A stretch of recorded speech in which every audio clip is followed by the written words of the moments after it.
Day 6 આજે આપણે leg workout કરવાના છીએ। જે લેગ વર્કઆઉટ તમે શું લેવા કરશો કે લેગ વર્કઆઉટ તમે કરશો તો તમારો મેટાબોલિઝમ ફાસ્ટ થશે ને તમારું ફેટ લોસ જલ્દી થશે।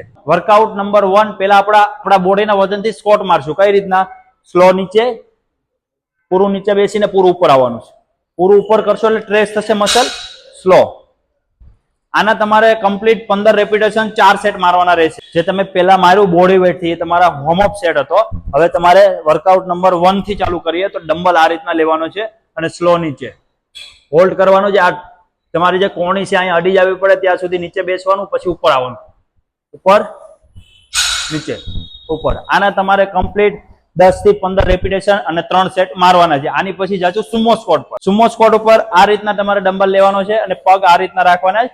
સ્લો નીચે, પૂરું નીચે બેસવાનું આ રીતના ઉપર।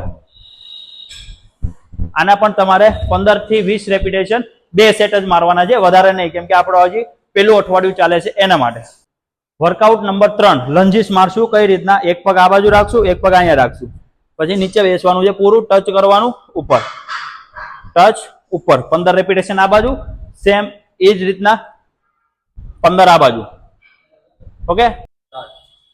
જો તમે જીમમાં જતા હોય તો તમારે આ મશીન તમારી ત્યાં હશે તો આ મશીનમાં મારવાનું છે। જીમમાં ન જતા હોય તો એના માટે તો આપણે જે 3 વર્કઆઉટ કર્યા એ જ ઇનફ છે। એમાં તમે રેપિટેશન વધારી શકો। આમાં કઈ રીતના મારવાનું છે?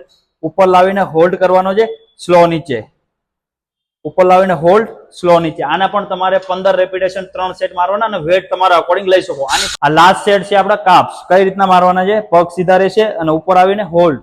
આ કાપ્સ તમે જોઈ શકો છો નીચે કે કઈ રીતના આવે છે।